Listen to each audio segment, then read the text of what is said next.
Olá, meus irmãos, graça e paz a todos. Hoje, dia 14 de maio de 2026, nós estamos começando o nosso quarto dia da nossa jornada bíblica de 21 dias.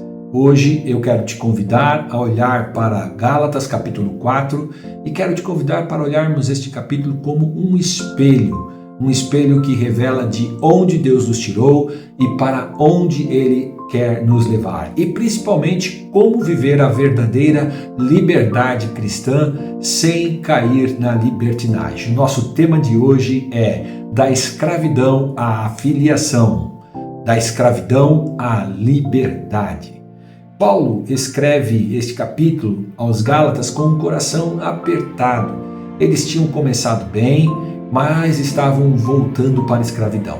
Vamos lembrar que nos capítulos anteriores nós falamos muito sobre isso, sobre esta influência que estava ocorrendo neste tempo, na igreja de Gálatas, de judaizantes ou até mesmo de falsos mestres que queria fazer com que eles voltassem a viver uma vida fundamentada na lei e não mais na fé em Cristo Jesus. Então Paulo diz para eles: vocês estão trocando a liberdade de filhos pelos grilhões da religião e dos desejos humanos.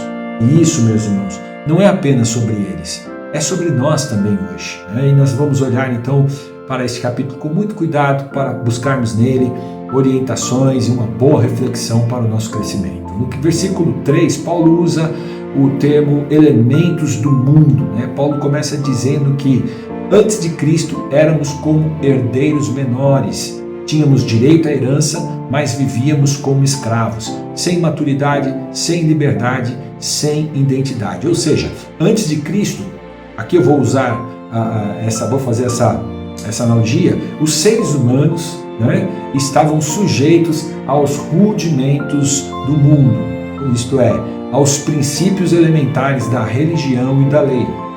Mas com a vida de Jesus Cristo, o Filho de Deus, Deus realizou a adoção, enviando também o Espírito que clama Abba Pai, ou seja, é a prova da nossa nova identidade filial. Nós não somos mais escravos, somos filhos. Então ele chama isso de stoicheia to cosmo, ou seja, esses elementos rudimentares do mundo que queriam escravizar novamente aos cristãos. Princípios como forças, sistemas que escravizam no paganismo, escravizam no legalismo, escravizam no pecado e, pasmem, escravizam também na religião.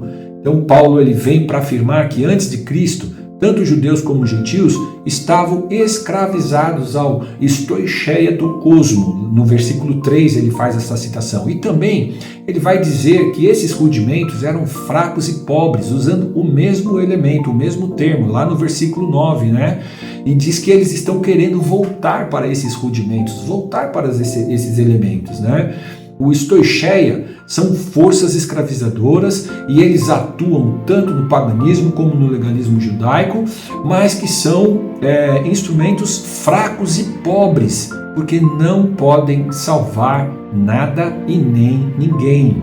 Nós já vimos isso nos capítulos anteriores. Então esses rudimentos aos quais os cristãos judaizantes ou os falsos mestres estavam querendo novamente acorrentar os cristãos, fazia com que eles não tivessem a condição de compreender quem realmente eles eram a partir de Cristo Jesus, da transformação que Cristo Jesus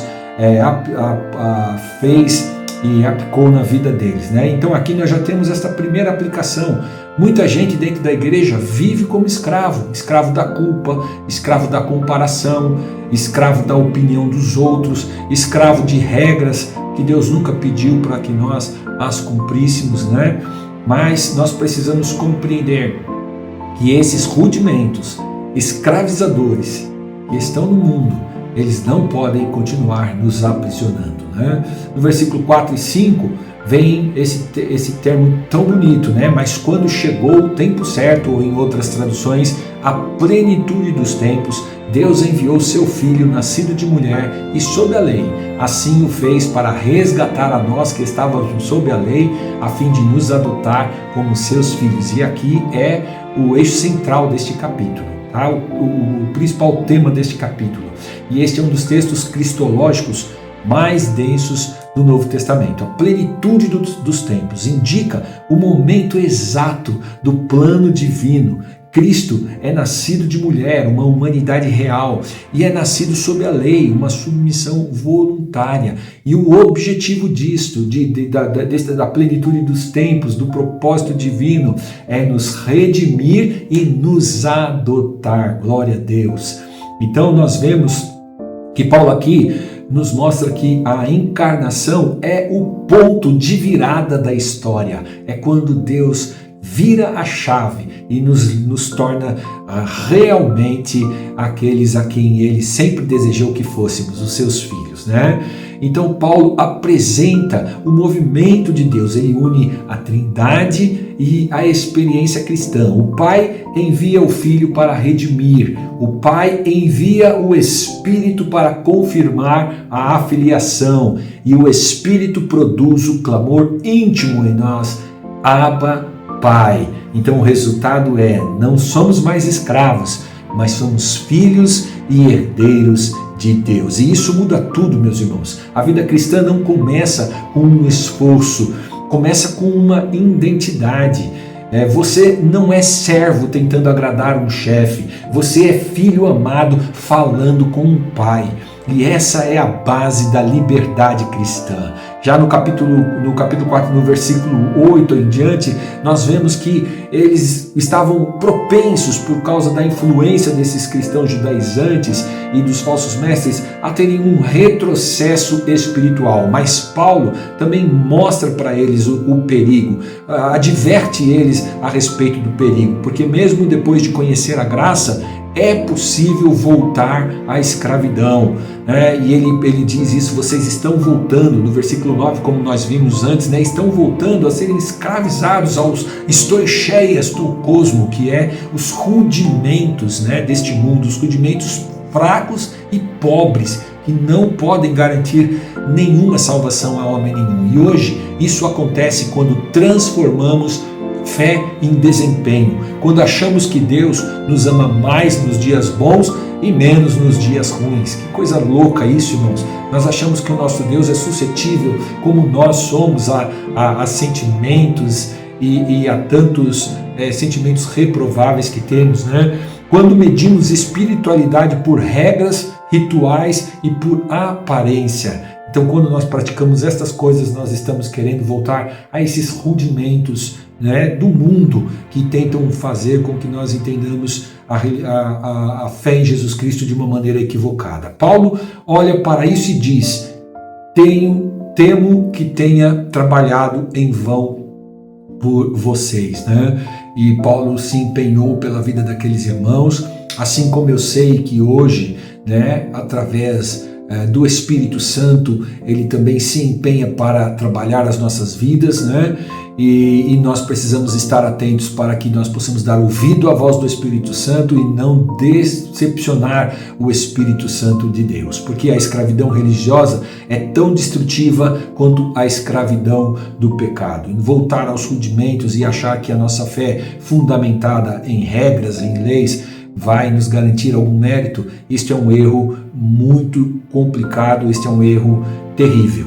Então nós não podemos mais fazer isso. Então Paulo faz o apelo pastoral, aí já estamos no versículos 12 em diante, Paulo faz então um apelo pastoral e ele diz assim, ele abre o coração dele e ele diz: irmãos, eu sinto dores de parto até que Cristo seja formado em vocês. Paulo sai de um tom teológico e passa a falar como um pai espiritual daqueles irmãos. Isso é muito precioso, essa frase é linda, ela mostra que a liberdade cristã não é um evento, é um processo, é Cristo sendo formado em nós dia após dia. Não é perfeição instantânea, é maturidade progressiva todos os dias na nossa vida. E ele vai usar a alegoria de Agar e Sara, mais uma vez usando a história de Abraão, como nós vimos nos outros capítulos anteriores também, falando das duas alianças. Agar representa a aliança baseada no esforço humano, Vamos lembrar dessa história, né? Sara chega para Abraão e diz: olha, toma sua serva Agar, tenha um filho com ela, porque essa promessa não vai se cumprir, eu não tenho como te dar um filho, e nós sabemos o fim dessa história, né? Então Agar, ela representa esta aliança baseada em esforço humano, mas Sara representa a aliança baseada na promessa divina. E o que é maravilhoso, apesar de Sara, além de Sara, né, a promessa de Deus se cumpre na vida daqueles que são fiéis a Ele. E nós sabemos que Abraão era um homem que cria em Deus e a sua fé estava firmada nele, né? Tem também nesses versículos a citação que Paulo faz de Isaías 54:1, que reforça, né, que a estéril Sara é a verdadeira mãe da multidão, como cumprimento da promessa de Deus. Ismael nasce da carne, mas Isaque nasce da graça. E Paulo conclui: o filho da escrava não herdará com o filho da livre. Em outras palavras, não dá para misturar graça com mérito, não dá para viver como filho pensando como escravo. A liberdade exige ruptura, irmãos. É preciso expulsar a escrava e seu filho, expulsar tudo o que nos prende. Então agora, queria olhar com vocês com um pouco mais de praticidade sobre isso que nós aprendemos, sobre isso que nós vemos neste capítulo 4. Em primeiro lugar, lembre-se de quem você é. Filho, não escravo. A libertinagem nasce quando esquecemos a nossa identidade. Pensa comigo, se você não sabe quem é o seu pai, como é que é a tua personalidade? Como é que alguém pode identificar o teu caráter, o teu DNA? Não, nós somos livres para vivermos a paternidade de Deus. Você não é livre para viver sem Deus, você é livre para viver como filho de Deus, e isto é maravilhoso. Segundo ponto, ande no Espírito. Liberdade não é seguir os seus impulsos carnais, é seguir o movimento do Espírito Santo de Deus que está em nós. Antes de agir, pergunte: isto que eu quero fazer, ou isto que eu estou falando, reflete Cristo em mim? Né? Andai no Espírito e jamais serás satisfeito os desejos da sua carne. Em terceiro ponto, use a liberdade para amar. Paulo diz: a liberdade serve para servir. Libertinagem, irmãos, é egoísmo. Liberdade é amor. A liberdade não é pretexto para a carne, mas para servirmos uns aos outros em amor. Quando temos liberdade, nós assumimos o caráter de Deus, assumimos a personalidade de Jesus Cristo. E nós lembramos um pouquinho de como esta personalidade, quando nós lembramos de João 3,16, porque Deus amou o mundo de tal maneira que deu o seu Filho unigênito, para que todo aquele que nele crê não pereça, mas tenha a vida eterna. 4. Rompa com o que escraviza. Ambientes, hábitos, relacionamentos, vícios. Liberdade exige decisões firmes. Rompa com estas cadeias, rompa com esses processos escravizadores na sua vida. Se você tem um vício, decrete hoje: eu vou ser livre deste vício. Se você tem maus hábitos, coloque um ponto final neles hoje, lembrando de que você não é mais escravo destes vícios ou destes maus hábitos. Você foi livre em Jesus Cristo para poder ser identificado como filho de Deus. 5. Pratique disciplinas espirituais movidas pela graça. Ore não porque você precisa cumprir um rito religioso na sua vida. Ore porque você é filho. Leia a palavra, porque é através da palavra que você vai ouvir a voz do teu Pai falando com você e te dando direcionamento. Leia a palavra não por obrigação, mas porque você ama a orientação da palavra. Jesus um dia disse: aquele que me ama guarda os meus mandamentos. A libertinagem cresce onde há negligência espiritual, e o legalismo cresce onde há disciplina sem amor. Então não vamos deixar nos desenvolver sem esses caráteres espirituais que são oriundos da personalidade de Deus, que é o nosso Pai. Sem libertinagem, com diligência, com integridade, com amor. Vamos crescer nos abstendo do legalismo, agindo de forma prática em amor. Sexto ponto, caminhe com os irmãos. A libertinagem cresce no isolamento, irmãos, mas a liberdade cresce na comunhão. Quando nós estamos caminhando por nossa conta e risco, nós temos aquela impressão de que podemos fazer tudo o que queremos e acabamos tomando muitas decisões erradas e muitos caminhos errados.